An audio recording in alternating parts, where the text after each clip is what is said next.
vamos iniciar a nossa apresentação hoje sobre SPED, professor Ângelo, que é conhecido da classe contábil do Distrito Federal pelos inúmeros cursos que nós promovemos desde 2010, né, professor Ângelo, a respeito do SPED, ora FD, SF, SED, ora social, enfim.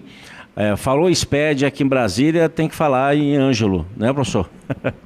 Então, agradeço aí a sua colaboração, agradeço a compreensão de todos também, porque essa manhã o trânsito realmente está mais complicado, mas para não perder mais tempo, passo a palavra ao nosso professor para iniciar a sua apresentação. Professor Ângelo, pode ficar à vontade.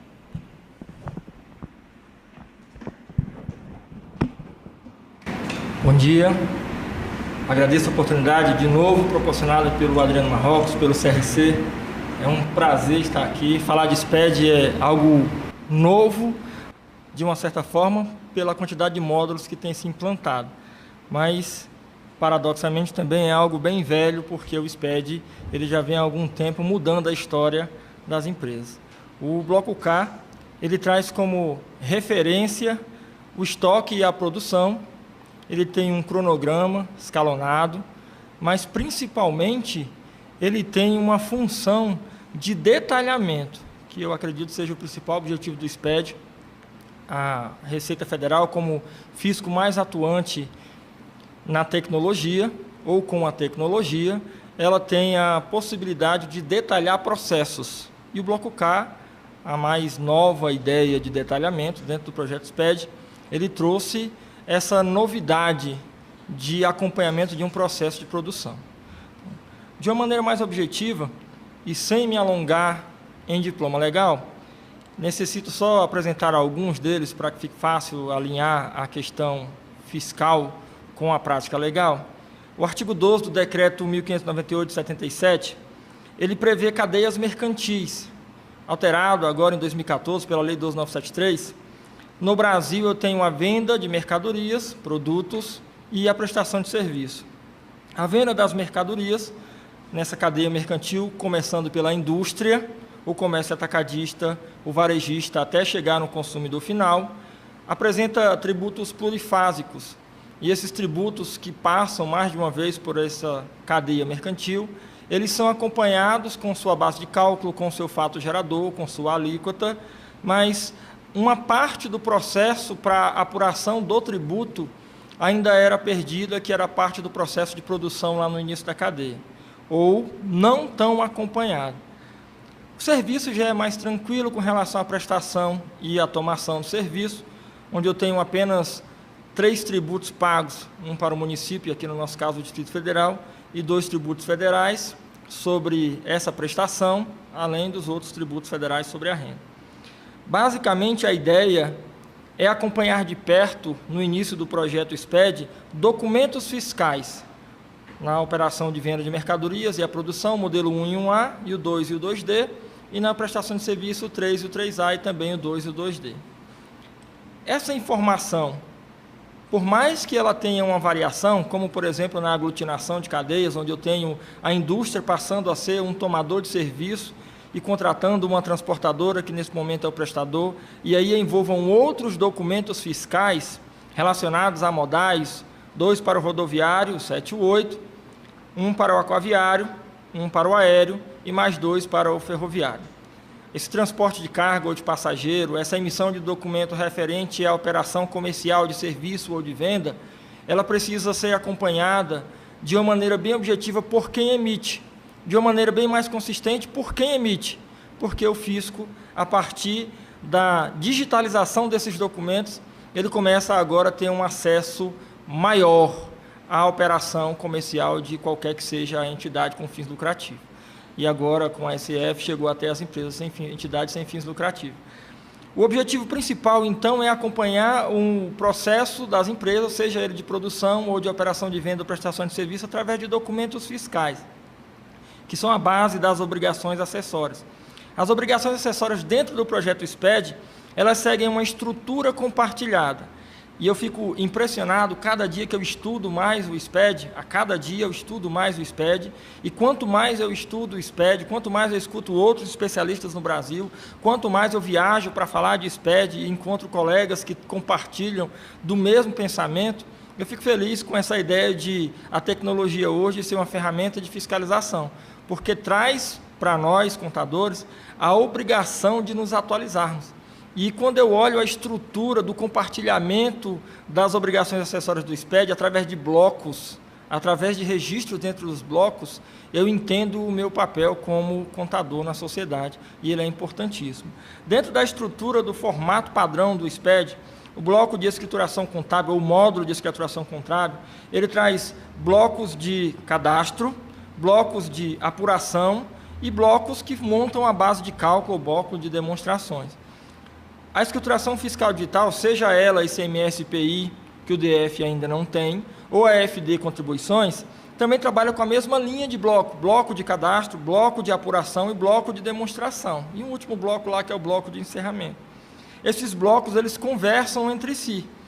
Na escrituração contábil fiscal, que foi a última surgida, com a mesma lógica, bloco de cadastro, bloco de apuração e bloco de demonstração, e ainda um bloco de encerramento, elas compartilham essa informação e trazem todo o processo operacional de qualquer que seja o perfil de empresa para dentro de um sistema público de escrituração digital.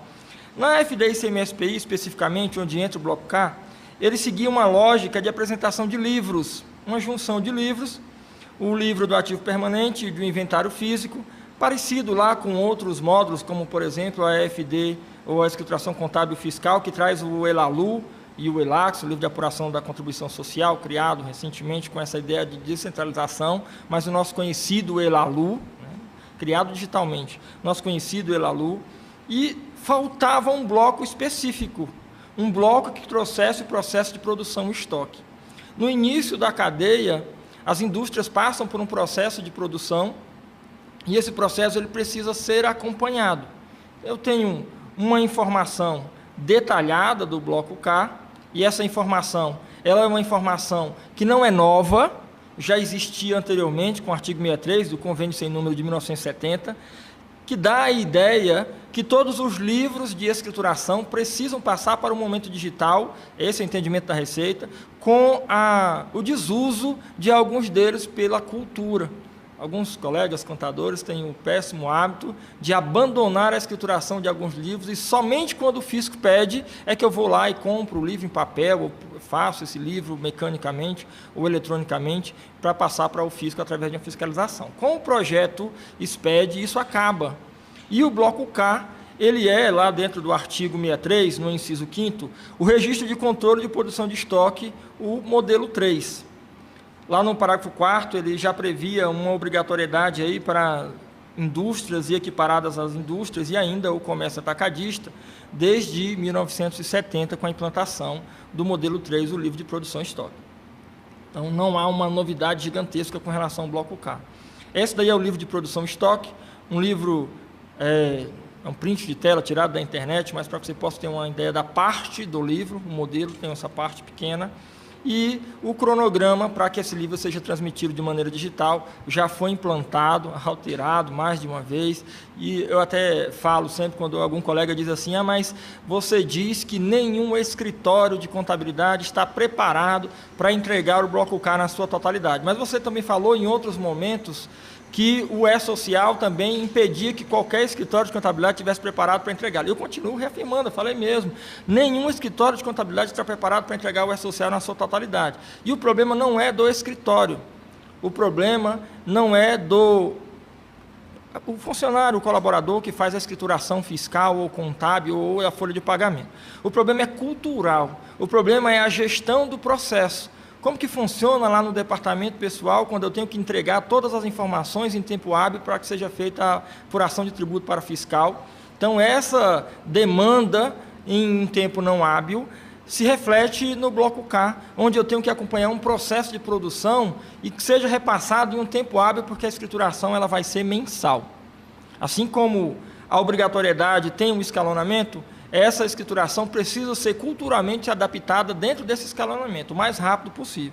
Já em 2017, em 1º de janeiro de 2017, a obrigatoriedade, então, para os estabelecimentos industriais, com o CNAE na faixa de divisão do 10 ao 32, e os estabelecimentos industriais aí, habilitados ao regime, o regime aduanário especial, e esse pessoal ele já tem que começar agora em janeiro de 2017, hoje, provisão ou uma previsão é que se comece, na verdade, em dezembro de 2016. Mas dezembro é agora, onde nós estamos, de verdade. Então, quando eu chegar no bloco K, obrigatoriamente tenho que passar o saldo inicial do estoque de produção e do estoque de produto acabado. E esse saldo inicial em 2017, janeiro, ele já veio agora de 2016. Então, o bloco K já começou para um grupo de pessoas. Em 2018, 1º de janeiro de 2018, começa aí uma outra demanda de pessoas, estabelecimentos industriais com a faixa de 10 a 32, mas esses daí com um faturamento já um pouco menor. No primeiro momento, 2017, é para quem teve um faturamento superior, ou anual, igual, superior a 300 milhões, então é um faturamento bem gigantesco para começar em 2017, não tanto, mas para o nosso perfil de Distrito Federal, eu não tenho muitas indústrias instaladas, e esse perfil ele acaba sendo obrigatoriedade para nós em 2018, acredito que seja isso, não fiz um mapeamento, mas estou deduzindo, e em 2018 o pessoal que tem aí um faturamento superior a 78 milhões, ou teve aí um faturamento superior a 78 milhões. Então, a ideia é que essas empresas com faturamento anual igual a 78 milhões já começam em janeiro de 2018. Então, tem um tempo enorme para me adaptar. De fato, cronologicamente, parece ser um tempo gigantesco, mas não é, por questão de gestão de processo, capacitação de pessoal, uma mudança de tecnologia, se existe um RP de controle de produção, se existe alguém que gerencia tecnicamente esse RP, eu preciso, então, desse conhecimento e dessa conciliação de mão de obra. Eu falo aqui que o bloco K ele é um processo a 4 mãos.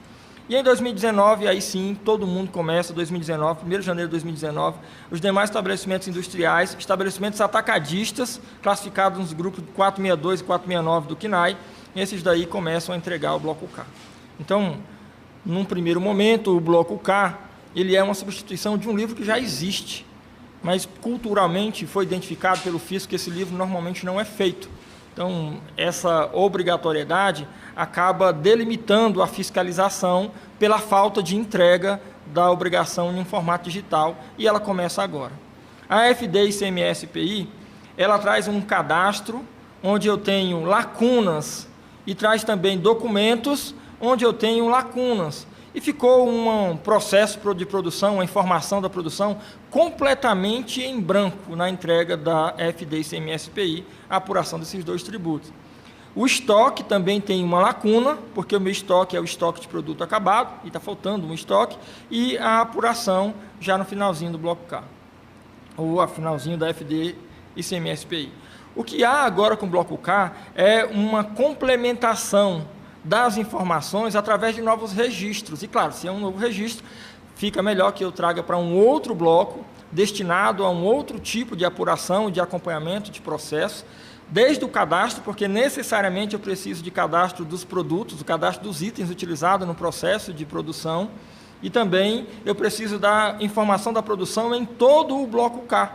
A ideia é que eu consiga acompanhar o processo de produção desde a aquisição de uma matéria-prima ou de um insumo, lá no início do processo da cadeia na indústria, até que esse processo chegue, ou esse produto acabado chegue ao cliente do meu cliente, o cliente da indústria.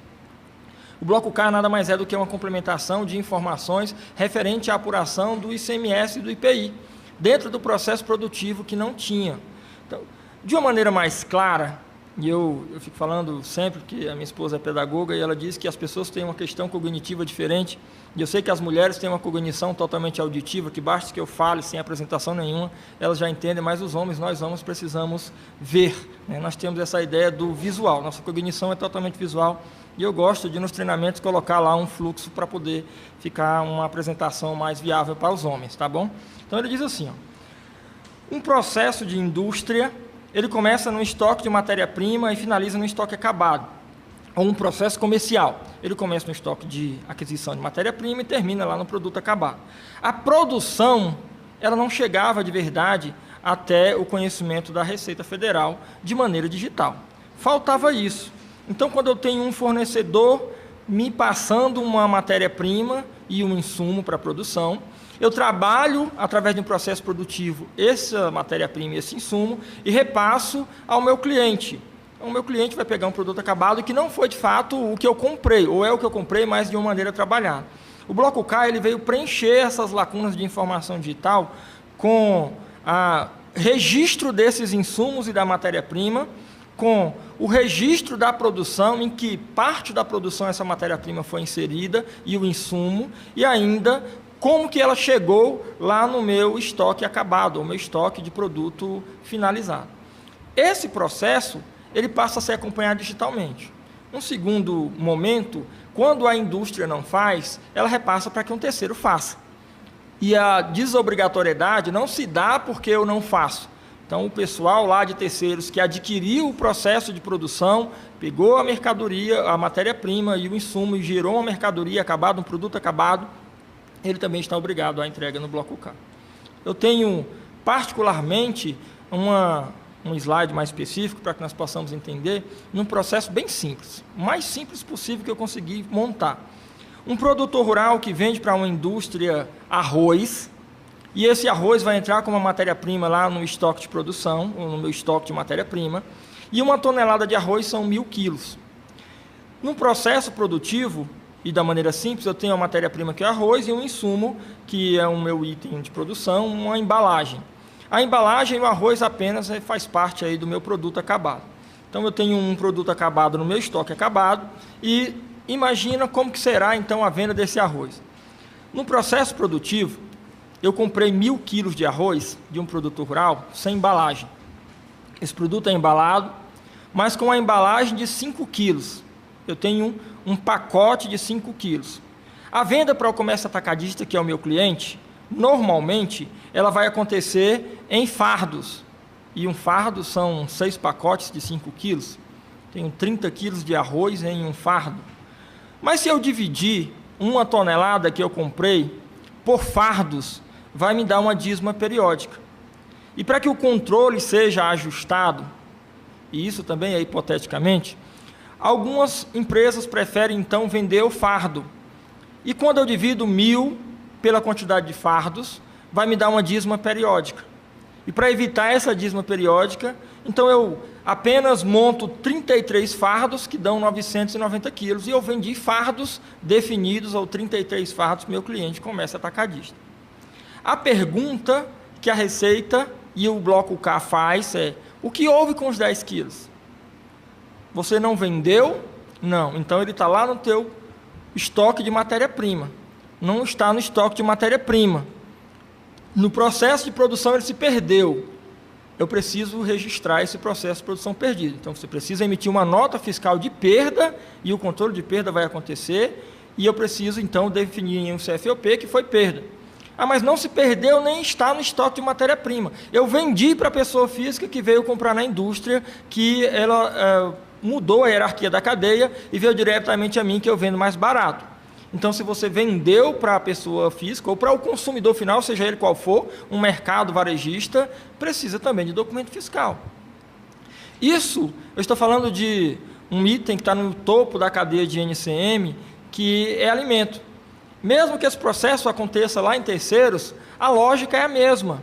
Eu preciso acompanhar o que houve com essa diferença não repassada no final do processo de produção. Eu tenho 2 estoques. É claro que eu usei um exemplo bem simples, mas quando eu tenho uma indústria potencializada, até a sucata na perda, ou até mesmo a sucata revendida, é uma sucata rica.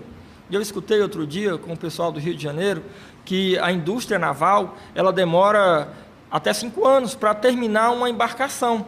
Só que qualquer peça que não é aproveitada no processo produtivo da embarcação, que vira sucata, é uma sucata rica, por conta do valor da aquisição.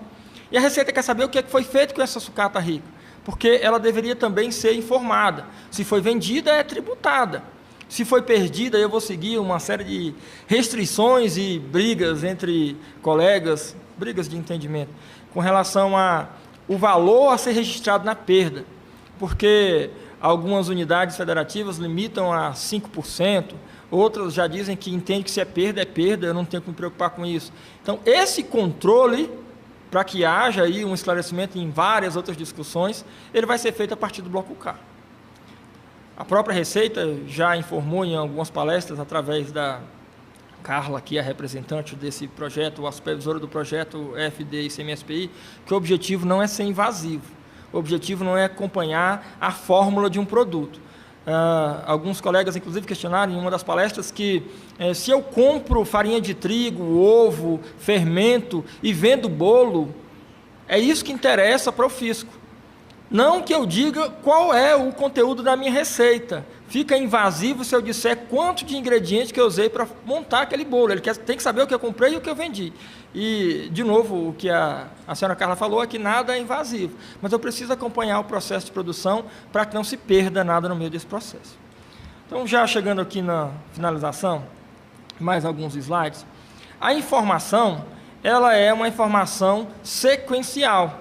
A quantidade produzida, a quantidade de mercadoria ou materiais consumidos, a quantidade produzida em terceiros, todas as movimentações internas de estoque que não estejam diretamente relacionadas à produção, que aconteceu e não houve relação com a produção, a posição de estoque de todos os seus produtos acabados, e ainda tem uma relação com esses produtos acabados, porque de repente essa produção de estoque eu preciso inserir no meio da produção, no meio do processo de produção, algum insumo que não estava no estoque de matéria-prima, e eu preciso informar que houve uma atualização de um item de produção que não estava na matéria-prima, e é necessário. Então, materiais de propriedade da empresa e em seu poder, materiais de propriedade da empresa em poder de terceiros, materiais de propriedade de terceiros em poder da empresa, toda essa parte referente ao processo produtivo de material tem que ser informado, ainda que ele não venha do estoque de matéria-prima, tenha sido adquirido no decorrer do processo ou modificado no decorrer do processo,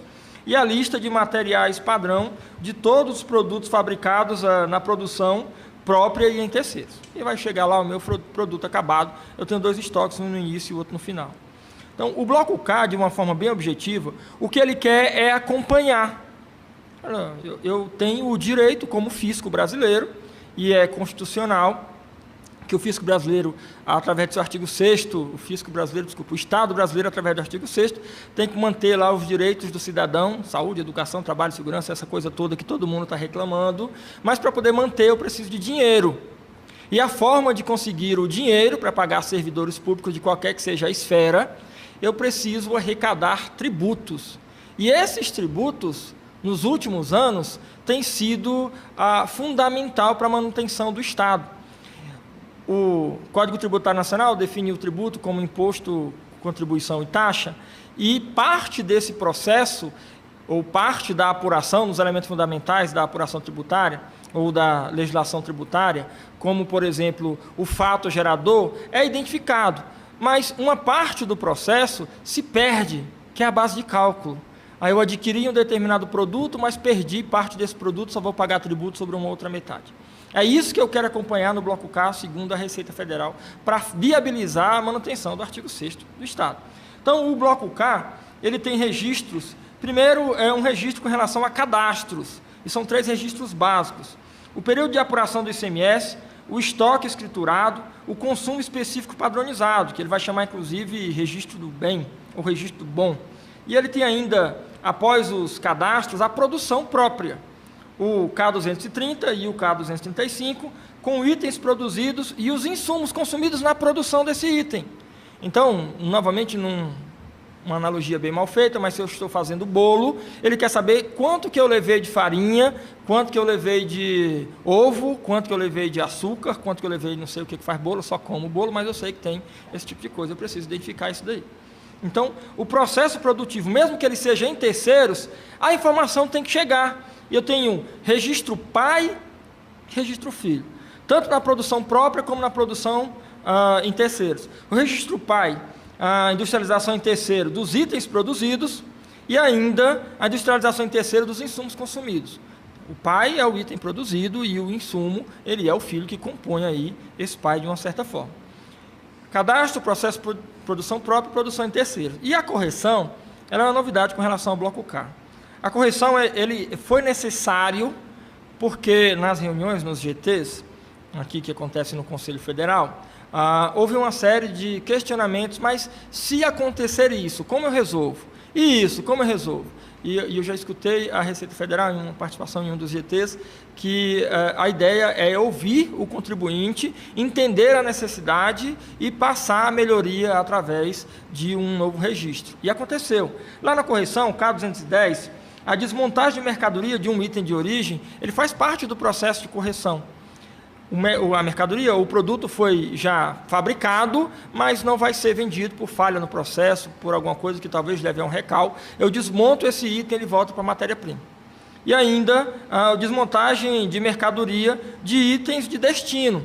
E houve uma devolução do item e eu preciso então fazer essa correção. Pronto. Ainda na correção, o K260 e o K255, eles vão trazer uma ideia de reprocessamento.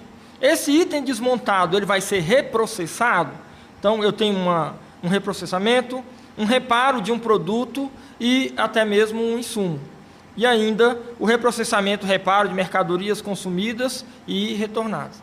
A ideia é que eu consiga entender o que é a necessidade da empresa para poder fazer essa correção. Não pode fazer correção de qualquer forma. Mas eu escuto muito assim, você fica potencializando o problema. Não é potencializar o problema, é potencializar a minha imagem de contador. Porque no momento em que a informação estiver errada e eu fizer um retrabalho, estou admitindo que eu errei. Errar é normal, errar é humano, eu posso errar, eu posso retificar normalmente e posso corrigir. Mas se numa linha de tempo eu fico corrigindo toda hora, isso é suspeito. É suspeito até para mim, é suspeito para o cliente, é suspeito também para o fisco. Ainda no finalzinho da correção, ele vai trazer uma correção de apontamento de estoque escriturado, e é o meu produto acabado. Essa correção, no K280, é uma correção, uma das últimas correções a serem informadas. E, por fim, a movimentação. Movimentação de ou outras movimentações internas de mercadoria, mas movimentação de insumos, movimentação de item, movimentação de mercadoria. Agora, eu usei como exemplo a indústria naval, que demora no processo de produção num limite cultural até 5 anos, ou estimado até 5 anos. E antes eu dizia para o governo que eu estou comprando produtos para produzir um barco, para fabricar um barco. E daqui a 5 anos é que eu digo, olha, aquele produto que eu comprei eu estou vendendo. Essa lacuna não tinha informação ao fisco, ou até tem um registro em documento físico, mas que raramente chegava nas mãos do fisco. A partir do bloco K, eu tenho o acompanhamento do processo e a movimentação desse item, desse produto de produção, em que parte do processo que ele está.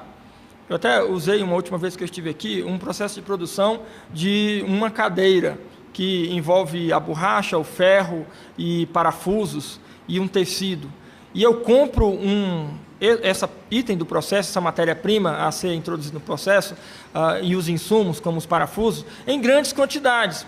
E eu demoro um tempo, ele quer saber quanto que você já usou de parafuso, quanto que saiu lá da tua matéria-prima, em que ele foi aplicado. E ainda o mais detalhado e interessante do bloco K é que eu preciso dizer qual é o gasto médio, ou gasto específico, ou gasto médio. Nessa cadeira eu uso exatamente 10 parafusos. Mas eu não sei pelo modelo da cadeira. Então tem um gasto médio, pelo menos um gasto médio que eu tenho que informar. Que em qualquer outro processo, seja de transformação de produto, e eu tenho uma transformação de unidade de medida baseada também em um gasto médio, ou no consumo médio. A apuração do custo com o bloco K, essa apuração, eu só vou passar rapidamente, porque é mais uma questão acadêmica, uma questão de entendimento acadêmico, mas é interessante de ver dentro de uma fórmula acadêmica como é que fica a apuração. Fórmula acadêmica que está na nossa vida prática. Um custo de mercadoria vendido, por exemplo, ele tem uma fórmula simples, fórmula matemática, que é o estoque inicial mais as compras menos o estoque final, e eu tenho um custo de mercadoria vendida com esses estoques inicial, compra e estoque final, definindo basicamente qual é o custo de uma empresa comercial. Quando eu falo de indústria, o processo é muito igual, ou muito parecido. Um custo do produto vendido, ele envolve o estoque inicial, mais os insumos e a mão de obra, e os gastos gerais de fabricação, menos o estoque final. E assim eu consigo identificar qual é o custo. e todo contador que está no mercado, todo contador que vai fazer prova do CRC, do CFC, do Conselho Federal, o exame de eficiência, ele vai ter que entender essa parte. Quando eu falo de bloco K, ele traz uma lógica matemática muito interessante, muito simples. O custo do produto vendido, e aí o estoque inicial, os insumos, a mão de obra, o gasto geral e o estoque final, eles nada mais são do que partes de uma equação matemática, que você viu talvez lá na quinta, sexta série. Na minha época era série, agora são anos. A divisão entre eles é uma igualdade. E se eu digo que o custo do produto vendido é positivo e o estoque final é negativo, e os inverto nessa igualdade, o que eu tenho então é um estoque final positivo e um custo do produto vendido negativo. E aí eu consigo identificar qual é o meu estoque final. E aplico essa fórmula para saber qual é o estoque final.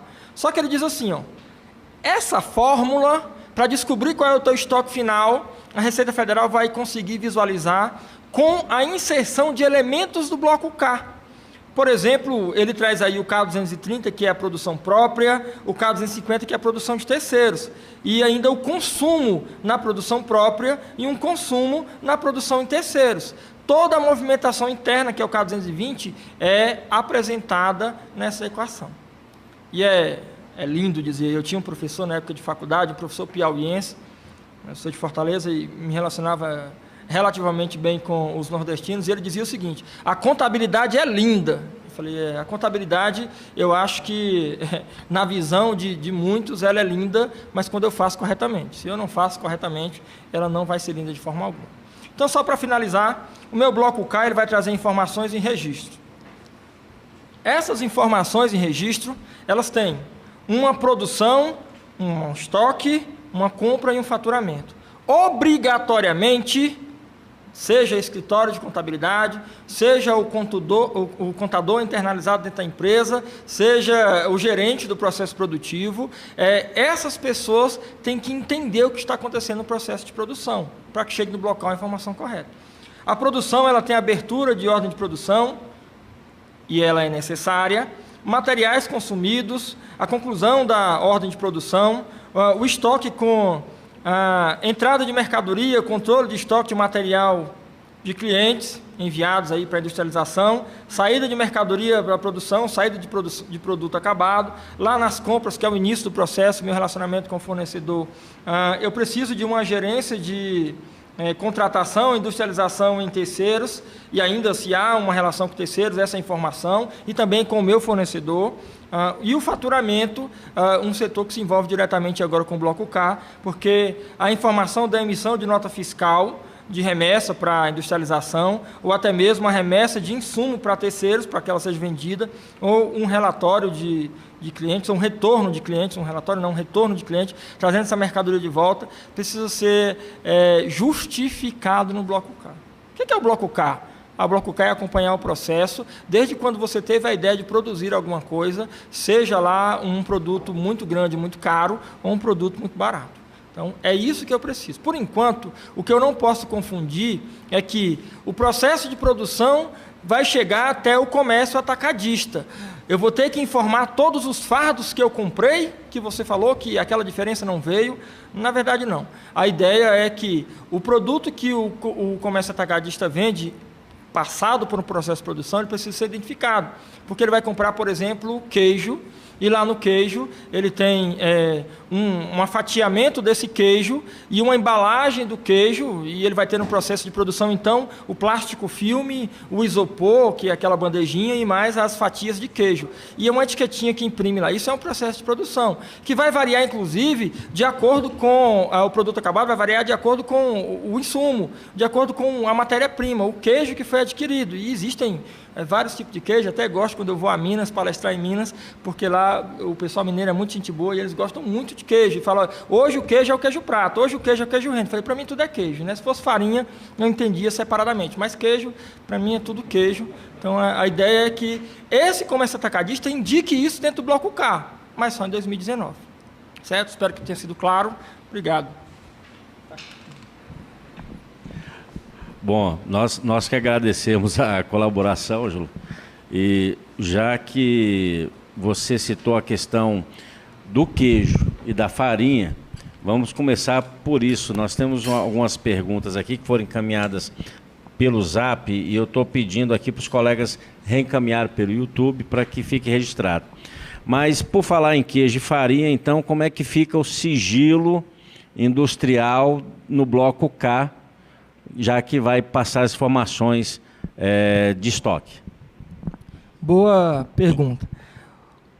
De novo, quando eu vi a senhora Carla Marim falando a respeito da intenção da Receita Federal em trazer a informação do detalhamento do processo produtivo para dentro da apuração de tributo, relaciona a benefício fiscal, relaciona também a base de cálculo.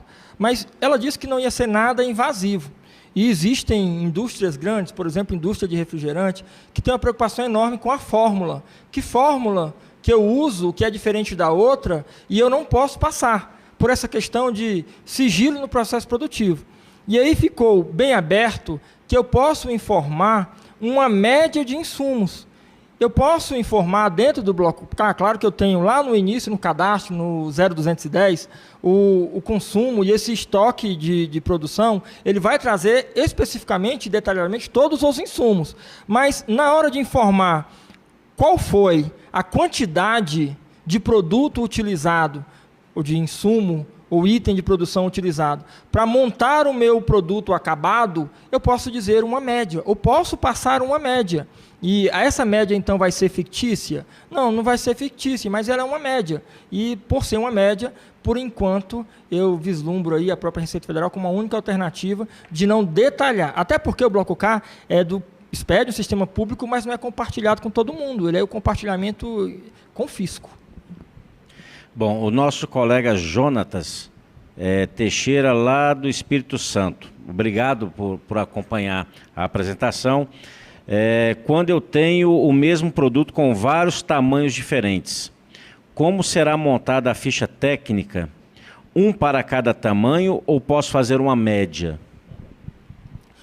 Pode fazer uma média, mas o interessante no início é que se esse produto acabado ele tem uma especificação diferenciada dentro do meu estoque, ele vai ter um cadastro diferenciado dentro do meu estoque de produto acabado a ser passado para o meu cliente, que no processo produtivo eu informe separadamente.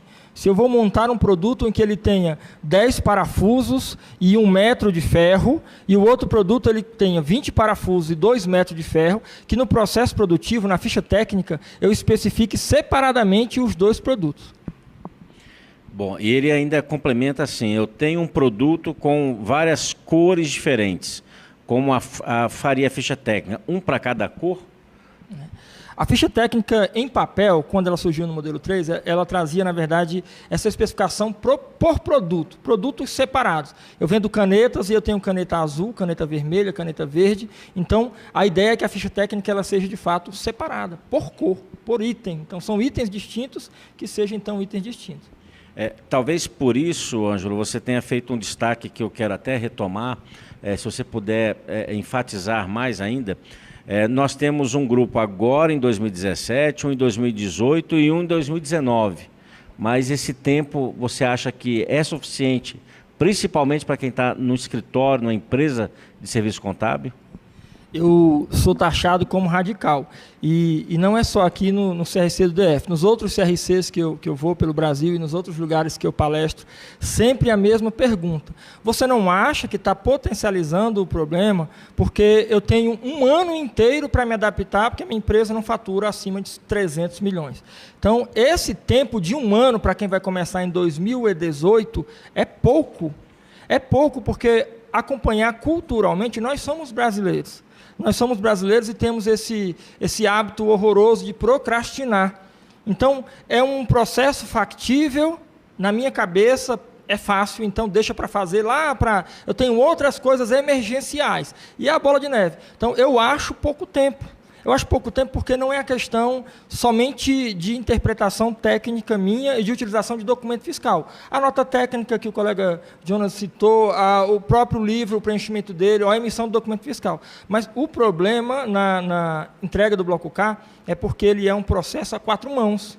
Eu tenho o contador de um escritório ou contador interno, eu tenho a empresa, a software house, que vai desenvolver o layout do bloco K, e eu tenho ainda, talvez, uma outra empresa que faz um processo de validação do processo produtivo, ou um gerente de um custo de produção que usa não uma automação contábil, que vai entregar a obrigação acessória, mas que ele usa lá dentro do ERP dele um módulo específico somente para a produção. E aí vai ter uma conversão para o módulo contábil, para gerar o layout do bloco K. Então eu tenho aí 2 pessoas envolvidas só nesse trabalho de conversão e apresentação. 1 ano para entregar. O que eu sugiro é que os contadores, primeira parte do processo, leiam, perguntem bastante. Eu normalmente não deixo o telefone disponível por conta disso, porque eu não consigo responder. Nos e-mails que eu recebo quando viajo pelo Brasil, alguns eu respondo nas conexões, aquele momento chato do aeroporto, né, e aí eu consigo responder alguns e-mails. Ou em casa, mas é muito raro isso. Então, o ideal é que você leia e faça perguntas. E utilize as ferramentas, que essa é uma ferramenta ótima, né? Então, palestras do CRC, e eu já procurei em outros CRCs, transmissão online só nesse daqui. Então, é uma ferramenta ótima. Bom, aqui uma pergunta da Carol sobre os benefícios fiscais. Como que isso fica no bloco K? Boa pergunta. Eu tenho mais de um benefício fiscal para o processo industrial, e eu já ouvi essa pergunta outro dia, dizendo eu vou ser prejudicado. Não, de forma alguma. Inclusive, existe uma informação oficial da Receita Federal, através da Carla, a supervisora, a senhora Carla, onde ela diz que o benefício fiscal, normalmente, ele é introduzido no processo de produção. Ele nem é concedido na aquisição da mercadoria para o estoque de uma matéria-prima, nem é concedido lá no produto acabado. A maioria deles é concedido no processo produtivo. Então, o processo produtivo ele vai continuar o mesmo. O que vai acontecer agora, e aí eu respondo com convicção, é que o momento em que eu vou informar um processo de produção, a minha preocupação é informar corretamente, porque eu posso vir a ser prejudicado no benefício fiscal por uma interpretação de uma auditoria que eu estou utilizando dentro do processo produtivo, produtos não informados, ou produtos fictícios, ou produtos que não fazem parte do benefício fiscal. Então, se o benefício fiscal no processo de produção é para um determinado insumo, esse insumo tem que fazer parte, de fato, do processo de industrialização. A Ana Paula fez a seguinte pergunta, eu queria que você retomasse a obrigatoriedade da entrega do bloco K. A obrigatoriedade vai ser para a indústria, equiparado à indústria, e o comércio atacadista, que conceitualmente é quem participa de um processo produtivo. Mas até já me perguntaram se o restaurante também não tem que entregar o bloco K, porque o restaurante ele basicamente tem um processo produtivo. Eu compro o arroz, o feijão, o macarrão e a carne, e eu vendo um prato, eu vendo um cardápio, um menu, eu tenho um alimento pronto. Mas especificamente é para a indústria, equiparada à indústria e o comércio atacadista. A ideia é, 2017, indústrias que faturaram no limite de 300 milhões no ano anterior. E esse pessoal da indústria ainda não são todos. Ele traz aí uma classificação do CNAE do 10 ao 32. Então, eu sou obrigado, a indústria, olha a classificação do CNAE. Eu não sei nem se eu sou indústria, então olha a legislação do IPI, que lá ele vai dizer que é indústria, e quem é equiparado. A minha dúvida é, eu sou equiparado? Então olha lá a classificação na legislação do IPI, a minha atividade ela é uma equiparada à indústria. E eu estou dentro desse perfil de 300 milhões, começa em 2017. O mesmo grupo, em 2018, se for um faturamento anterior, 78 milhões. E em 2019, aí todo mundo entra o comércio atacadista. Bom, nosso colega Elias Ricardo, bom dia. Como tratar as diferenças de embalagens, pois na empresa que trabalho é 95% importadora e geralmente nossos fornecedores enviam materiais a mais em suas embalagens. O que fazer com essas diferenças? Eu entendendo a pergunta, no processo de aquisição, quando ele adquire... Parece que a compra de produto da empresa já vem com embalagem, só que às vezes por peso, alguma coisa, sempre que ele compra, o fornecedor coloca alguns gramas a mais, enfim. E esse excesso, essa diferença, que no caso vai dar um excesso de estoque, né? Sim. Físico. Eu tenho especificamente no cadastro, um consumo, o consumo padronizado, eles chamam de consumo bom, que é o 0,210. Então, se eu tenho na aquisição de um produto, e esse produto é um produto para industrialização, que já vem com a embalagem, ou que já vem aí o próprio produto acima do que eu de fato comprei, a informação vai ser baseada no documento fiscal. Então, o meu documento fiscal diz que eu comprei 1 tonelada de arroz e o cara prefere me entregar essa 1 tonelada de arroz, o produtor rural, em sacos. Então, esse saco não faz parte do meu processo de produção. O que eu estou comprando é o arroz. E o meu cadastro de itens, ele vai ser, de fato, o arroz, porque é ele que é a matéria-prima que eu vou utilizar. A embalagem que veio nele é descartável. Então, se eu tenho, comprei, vamos de novo falar de queijo, eu comprei queijo para revender e a peça de queijo que o produtor rural ou fornecedor me passou, eu comprei 1 quilo e ele me vendeu 1,1 kg. Então, dentro do meu processo, o que eu tenho é 1 quilo. Mas eu posso informar lá no processo de produção uma média e dizer que a média, então eu comprei 1 quilo e quando eu vendi talvez um pouco mais de 1 quilo porque eu tinha ali um excesso. E eu vou dizer, olha, a média do consumo é de 1 quilo, mas pode passar aí alguma grama. Aqui a Ana Paula manda a seguinte pergunta. Eu não utilizo sempre o mesmo material ou a mesma quantidade de insumos na produção. Consigo apresentar essa informação? E como que vai ajustar o estoque? Consegue sim. De novo, o principal momento nessa questão do insumo é o cadastro dele. Todo insumo que eu adquiro, eu tenho que cadastrá-lo. Cadastrei o insumo, a matéria-prima, um item de produção, esse cadastro ele vai entrar dentro do processo. Mas se eu não uso todo e tem sobras, essas sobras precisam ser informadas. Então, a minha sobra é o quê? Ela é uma perda? Sobrou porque perdeu. Eu tenho a obrigatoriedade de informar, ou ela tem a obrigatoriedade de informar, uma nota fiscal para controlar essas perdas. E ela pode fazer uma nota fiscal simples com CFOP de perda. Então, não, mas esse processo que tem sobras podem ser reaproveitados. Se existe um reaproveitamento, existe também um outro registro, um registro de reaproveitamento. Então, eu consigo, dentro do processo de produção, informar. Agora, o detalhe é que, obrigatoriamente, ela tem que informar a movimentação desse item, desse insumo. Ela pegou uma parte, produziu e sobrou. Eu vou devolver para a matéria-prima, ou eu vou passar para o consumidor final, ou eu vou descartar, de acordo com a legislação da unidade da federação, no meu limite. Bom, então, eu acho que acabou respondendo uma outra pergunta. Costumam vender as sobras de produção. Então, nesse caso, também vai passar pelo controle. Eu até escutei um colega especialista, o Edgar Madruga, lá no Rio de Janeiro, dizendo o seguinte: a principal preocupação do fisco é informar tudo que entra e tudo que sai. Isso tem acontecido em todos os outros módulos do SPED. Então, se a principal preocupação é informar tudo que entra e tudo que sai, eu preciso informar inclusive, a venda da sobra de produção. Até porque, se nós olharmos o conceito técnico, todo mundo que está comprando dessa pessoa, ou é um consumidor final, ou é alguém que vai revender. Comprou uma sucata, mas a sucata ele vai reaproveitar e revender. Ele precisa, então, ter um estoque de entrada, e esse estoque com registro de entrada e o registro de saída, de acordo lá com o artigo 63 do convênio de 70. Bom, o Elias agradeceu, mas mandou a seguinte pergunta agora. Os ajustes de inventário serão obrigatórios? Será obrigatória a emissão da nota fiscal para todas as diferenças encontradas?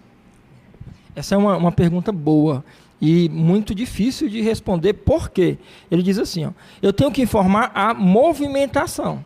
Então, a movimentação, lá no K220, ele diz que toda a movimentação de item e de mercadoria tem que ser informada. Então, houve uma sobra. O que vai fazer com essa sobra?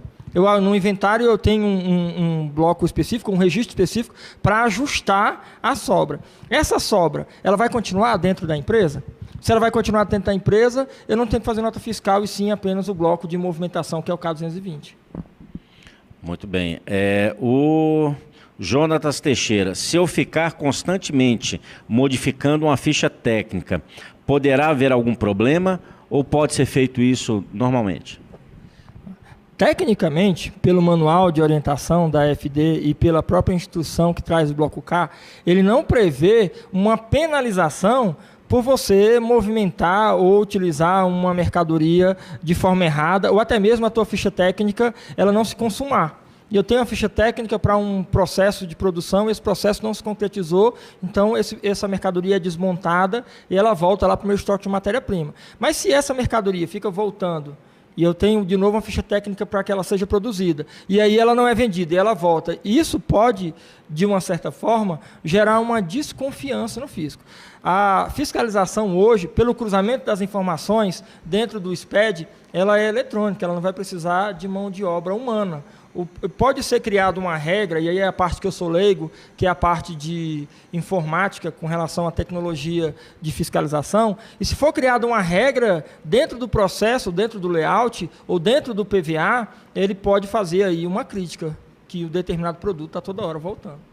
O nosso colega Sérgio Ferreira manda as seguintes questões.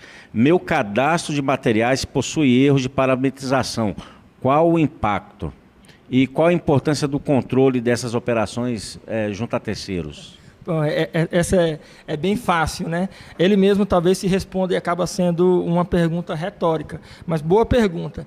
Qual é o impacto se eu não parametrizar corretamente? Eu vou fazer uma analogia ou um paralelo, um balizamento com o SPED contábil. No SPED contábil, ele diz que todas as minhas contas contábeis obrigatoriamente devem estar vinculadas a o plano de contas referenciado da Receita Federal. Você pode até dizer, não diz isso, ele diz só na SF. O SPED contábil não precisa estar vinculado. Mas tenta entregar a SF sem ter o plano de contas vinculado. Então, SPED contábil e SF, o impacto é 20 mil erros, 30 mil erros. Se ele tiver no processo de item uma parametrização errada, ou simplesmente não tiver parametrização ou registro desse produto que não aparece no cadastro 0200, mas aparece lá no produto acabado, no estoque de produto acabado, no inventário ele vai dar problema. E no bloco K, todos. Qual é o impacto disso? É um impacto, e até eu volto antes, é um impacto parecido com o da nota fiscal eletrônica. E a nota fiscal eletrônica, quando eu emito de qualquer jeito, eu informo qualquer NCM, qualquer CST, de repente eu posso estar tirando do meu cliente um crédito, ou estar oferecendo ao meu cliente um crédito indevido. E aí, quando eu tenho um processo de parametrização de item, em que o cliente vai utilizar um benefício fiscal de PIS e COFINS, o cliente que comprou, de acordo com o insumo na produção, ele pode, de repente, perder aí esse crédito. Bom, o Jonatas manda outra questão, outra pergunta. Na troca de insumo de uma ficha técnica, devo informar essa troca? Sim, é a movimentação. Então, esse insumo, essa é a parte boa. Ele chama, inclusive, de correção. Quando eu tenho aí o seguinte, o K265 ele diz que existe uma correção de apontamento. Esses apontamentos, pelo manual da SF, da FD, e pela instrução que traz o bloco K, ele diz o seguinte: toda vez que essa mercadoria vai fazer parte do processo e ela não serve, porque eu descobri que se eu utilizar um outro papel, um papel cartão, ele vai ser mais robusto para esse meu produto. Então eu posso trocar esse produto. Mas lá no meu cadastro de insumos estava o papel, a folha A4 mais fina. E agora, no meio do processo de produção, eu faço essa alteração, eu posso trocar? Pode, está previsto. Então, ele diz que existe um bloco, ou, na verdade, um registro específico para essa troca. Portanto, que eu troquei, estou informando o novo insumo que está entrando, mas tenho que informar o que vai acontecer com o anterior que eu não vou usar. Bom, então, vamos só complicar um pouco mais, né? O Jonatas pergunta o seguinte: se eu estiver no meio do processo de produção e tiver que entregar o SPED fiscal, devo informar a quantidade já produzida, mesmo sem finalizar o processo, ou nem devo informar a ordem de produção? Aí é exatamente isso. No meio do processo, ele vai informar o que já movimentou no meio do processo. Produto acabado de forma alguma. E, de novo, um exemplo muito bom, eu não sei se é porque eu sou de Fortaleza e acostumava ver o estaleiro, mas quando estão construindo embarcação, é muita coisa. É muita peça, e acredito que deva ser o mesmo para a indústria aeronáutica. Então, tem muita peça. De repente, no meio do processo, ou no começo do processo, está longe de terminar, eu vou informar o produto acabado. Esse produto, quando ele estiver pronto, ele vai estar assim. Eu não posso dizer isso pela pergunta anterior. E se no meio do processo eu tiver que substituir um item? Então, o que eu vou informar dentro do bloco K são apenas produtos que eu já utilizei, que se deslocaram da matéria-prima ou lá do estoque de produção para em que parte do processo ele está. É só isso. Uma pergunta aqui da Carol, eu vou só separar, porque eu acho que tem duas respostas que a gente tem que alertar. Uma pequena indústria como uma padaria, optante do simples e não optante do simples. Eu tenho o máximo de cuidado, ou devo ter o máximo de cuidado, nessa classificação de obrigatoriedade. Primeira coisa é olhar, e aí vamos usar esse exemplo da padaria. Uma padaria, ela é equiparada a uma indústria? Não sei, de repente ela é olhando na legislação do IPI. Mas se ela é equiparada à indústria, o perfil dela se encaixa então lá no processo de produção que o bloco K está cobrando? É a primeira ou a segunda observação. Lá em 2019, quando ele trouxer os demais estabelecimentos industriais, a regra vai ser, se é um estabelecimento industrial, eu estou obrigado. Então, o restaurante, a padaria ou qualquer outro similar, a classificação dentro da inscrição no CNPJ na Receita Federal do Brasil é um KNAI de indústria ou é um KNAI de comércio? Se é um KNAI de comércio, aí está fora do bloco K. E ainda, eu sou um KNAI de indústria, mas o limite do faturamento em 2018 é acima de 78 milhões. Até lá, quando chegar em 2019, que a obrigatoriedade vai ser para os demais contribuintes industriais, pode ser que se tenha criado alguma regra de filtro, como aconteceu com os outros módulos do SPED. Começa para todo mundo a EFD. Não, espera aí, é só para os lucros reais obrigatórios, depois o lucro... E esse escalonamento, ele vai se dar no decorrer do tempo. Mas, a princípio, o que eu tenho que dividir é o meu produto, independente do regime de apuração. Bom, nós vamos iniciar o encerramento dessa apresentação e eu queria, nas suas considerações finais, que você, Ângelo, iniciasse respondendo uma questão que eu não vou informar quem mandou, só quem está no chat vai saber, mas iniciasse pelo seguinte, o que o governo tem a ver com isso de estar olhando agora o estoque? Eu ouvi essa pergunta feita diretamente ao pessoal da Receita Federal lá no Congresso em Fortaleza. E eu ri, claro, né, porque eu estava com vontade de fazer essa pergunta, né? Então, nós encontramos, né, estávamos lá em Fortaleza, o Klaus Belbuti, o Jonathan Formiga e o Jânio, né? Então, esse pessoal estava falando de outros módulos do SPED, de E-Social, de SF, de ECD, e tinha, inclusive, na palestra, duas senhoras que eram contadoras e freiras. Eram contadoras e freiras e estavam lá sentadinhas, muito respeitosas, mas alguém soltou essa pergunta. Eu acho que foi um cearense, como o Congresso era em Fortaleza, perguntou. E o que é que vocês têm a ver, então, com essa coisa de detalhamento? Porque o bloco K está vindo aí, e aí lá o detalhamento ele é gigantesco. É a lógica de vocês quererem ver isso. Então, o Jonathan Formiga falou assim, olha, vamos começar dizendo o seguinte, a supervisora do projeto não está aqui, que é a Carla, mas isso é uma questão que nós estamos tratando delicadamente, porque até Deus está envolvido. Olha essas freiras aqui que vieram para fazer a mesma pergunta. Então, o que eles disseram? Eles disseram o seguinte, a colega perguntou aqui sobre benefício fiscal. Alguns benefícios fiscais, eles são implantados ou são introduzidos no processo produtivo. E se eu digo que eu tenho benefício fiscal devido a um processo produtivo que eu não mostro para o governo, ele não consegue saber se de fato eu tenho esse benefício fiscal. A outra coisa é que eu tenho várias empresas, eu tenho colegas que têm clientes, indústrias fora do DF, e essas indústrias, elas têm uma informação da perda muito alta, que chega até 20% do que adquiriu. A Receita quer saber, isso de fato foi perda? Eu só quero que você... Eu não estou dizendo que você não pode ter perda, mas eu quero que você me diga o que foi perda e a quantidade da perda. Tem perdas informadas que basicamente é um produto. O cara, para fazer uma cadeira, ele tem 2 metros de ferro, tem 1 metro de madeira e tem 4 parafusos. Aí, de repente, a perda dele é exatamente o equivalente ao dobro disso. Então, ele perdeu exatamente 2 cadeiras? Como? Quebrou? Porque se quebrou, tem um bloco, e foi uma das perguntas, que eu posso reprocessar ou desmontar para não perder todo. Quebrou a madeira, perda da cadeira. Não, desmonta e reaproveita o restante no decorrer do processo ou novo processo. Então, o que o governo quer com isso? Segundo o pessoal da Receita Federal, tanto em Fortaleza como aqui em Brasília, no GT, que eu já fui proporcionado por você, do CRC, o que eles dizem é o seguinte: o objetivo não é ser invasivo. O objetivo é acompanhar o processo detalhado para saber até onde é perda, até onde é erro e até onde é fraude. Porque está previsto lá no Código Civil de 2002, a 10.406, no artigo 1177, que o contador é responsável solidário. E em 90, 803, eu acho que é o número da lei, ele fala que é crime contra a ordem tributária uma informação não verdadeira dentro de uma obrigação acessória.